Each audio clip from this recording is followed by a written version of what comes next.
방송사 이승택 TV에서 인기 있는 그 동영상 중에 하나가 뭐 일조권 침해, 그 부산 계급 아파트도 있지만 층간소음이 있거든요. 근데 층간소음 예전에 했던 거는 읽으시고 좀 공감을 하는데 야 방법이 없잖아, 좀 험한 거 아니야, 이런 얘기 하시는 분이 많아서 그냥 좀 미안하기도 하고 그래서 좋아, 나는 이렇게 결정했어요. 뭐냐면 오늘 하는 건 뭐냐면 제작사에서 욕 많이 먹었어요. 그래요?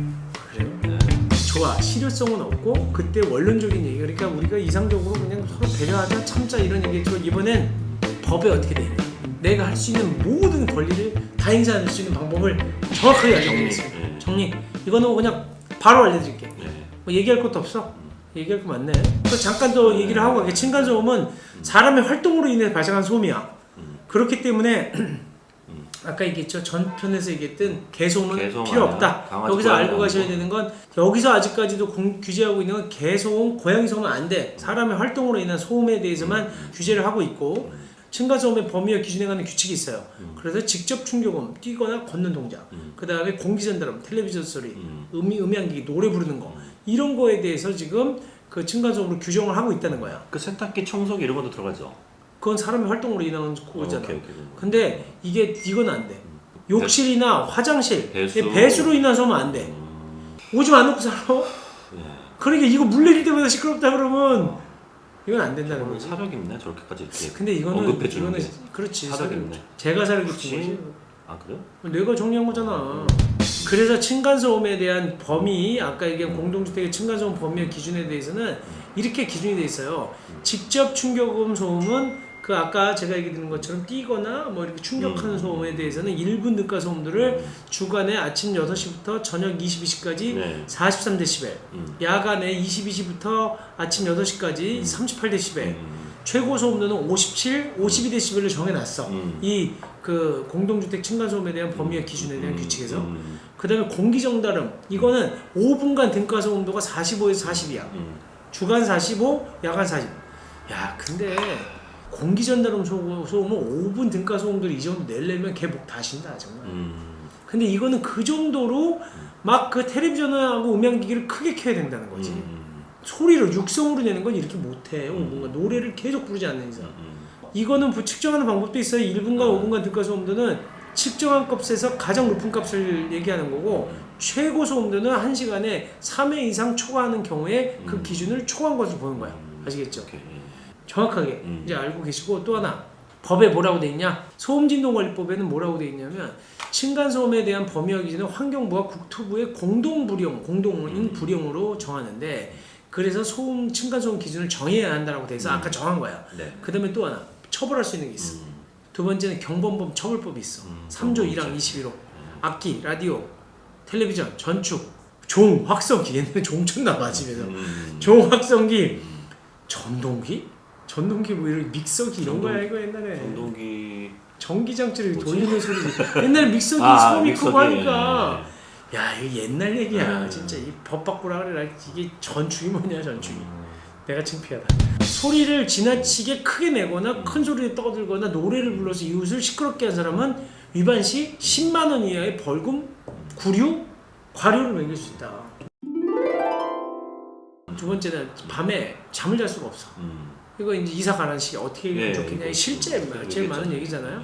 그랬을 때 우리가 할 수 있는 건 결국 이거는 아까 제가 얘기한 것처럼 층간소음 피해를 입은 사람들은 결국은 관리 주체한테 층간소음에 대해서 발생 사실을 알리고 이것도 소음 차단에 대한 권고를 요청할 수 있는 방법밖에 없어. 일단은 그래도 오늘은 확실하게 하고 가는 게 뭘 할 수 있느냐잖아. 그래서 그 법에 할 수 있는 게 법령에는 관리사무소에 알리고 그 사람한테 이런 조치를 금지하라는 조치를 권고를 요청할 수 있어. 그건 이제 흔히 하죠. 흔히 할 수 있는 거. 그게 하나 법령에 근거된 규정이라는 거고, 또 하나는 지방자치단체 그 층간소음 상담실이 있어요. 할 수 있는.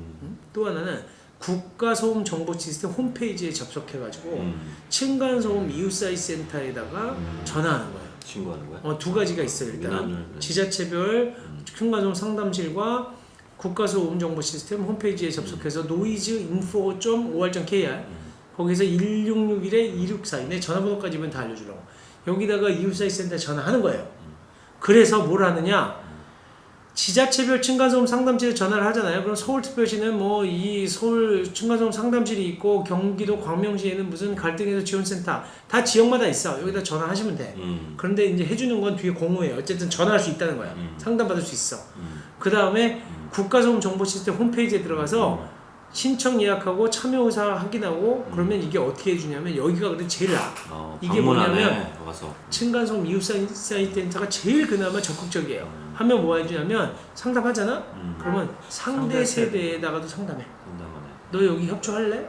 여기서 이런 민원 들어왔는데 한번 우리가 중재 한번 해보려 했는데 어떻게 괜찮으십니까를 실질적으로 상담하는 거야. 그래서 참여 의사를 확인하잖아요?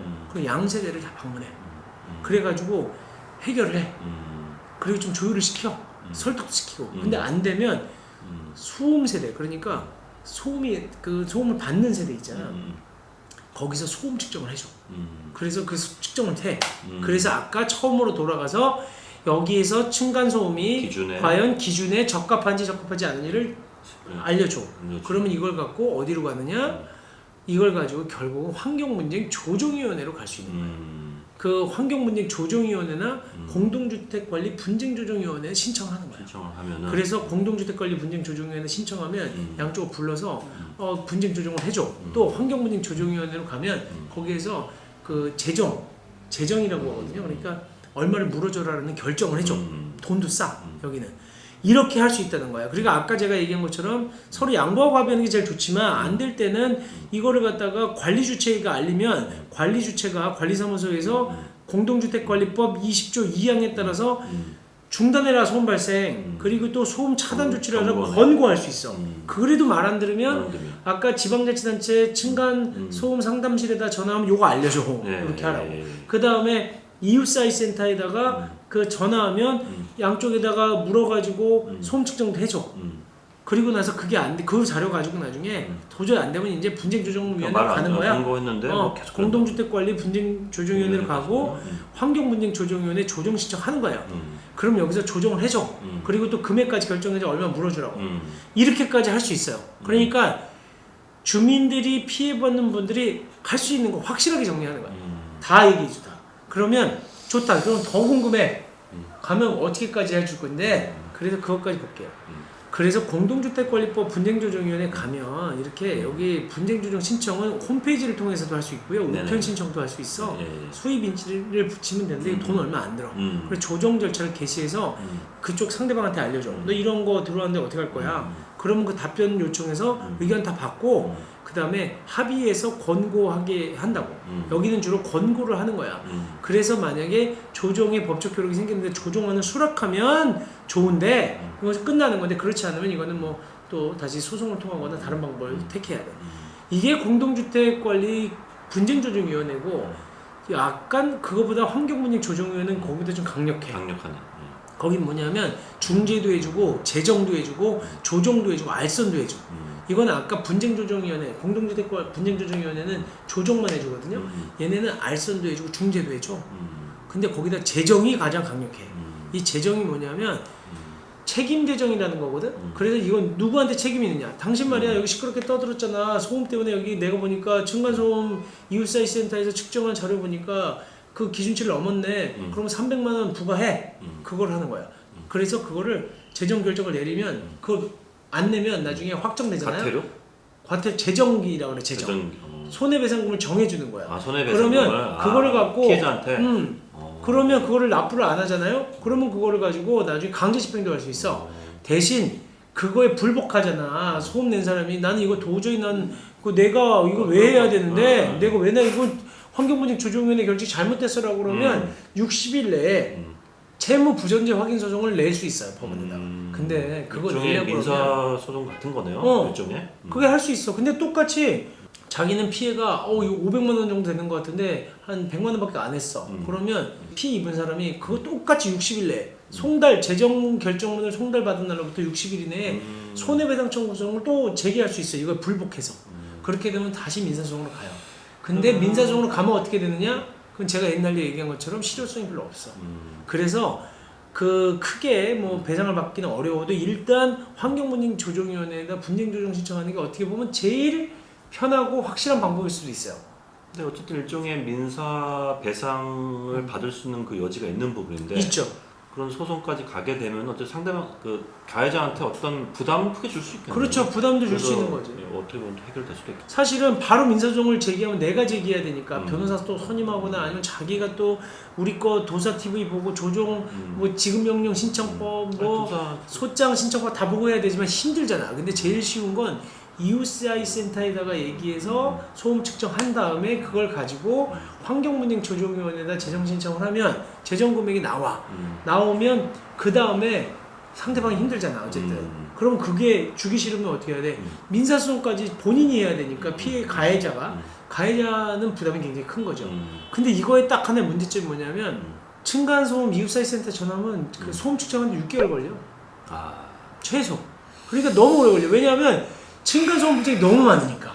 그런 단점이 있지만 그래도 오늘 제가 확실하게 알려드렸습니다. 어떻게 하셔야 되는지. 층간소음 이웃사이 센터, 환경분쟁 조정위원회. 거기까지 못 가겠다. 난 그동안 그 저기 뭐 소음 측정하는데 그 6개월 걸리다 쓰러질 것 같으면 급한 대로 그 공동주택 관리법에 따른 분쟁조정위원회는 분쟁조정 신청하세요. 환경분쟁조정위원회는 증거 없으면 또 안 받아줘 잘. 그러니까 꼭 이웃사이 센터 측정 자료 가지고 가셔야 돼. 그거 없이 시끄럽다 그러면 재정위원들이 못 해줘요. 제가 경기도 환경분쟁조정위원으로 6년째 있어요. 제가. 근데 금액은 안 알려줄게. 금액은 얼마 나오는지도 안 알려주는데 그렇게 많이 안 나와 사실은. 그 책임제장 아까 그거? 책임제죠. 물론 뛰는 시간이 얼마나 되느냐, 시간이 얼마나 100단이면 부담될 것 같은데 가야죠. 100만 원, 200만 원, 300만 원 나오지. 그러니까, 많이 뛰면. 이게 이게 법이 어렵기도 하지만 층간소음 이거는 내가 그냥 술 한잔 해야겠다 그냥. 안 된다니까. 내가 그 옛날 얘기잖아. 그래. 진짜 확실한 방법을 알고 싶은 분들은 이 영상 보시고 그나마 이제 제가 옛날에 겪었던 고통, 그다음 경험, 이거 어떻게 해결해야 돼? 그거 보고 싶은 분들은 옛날 영상 보세요. 네, 감사합니다.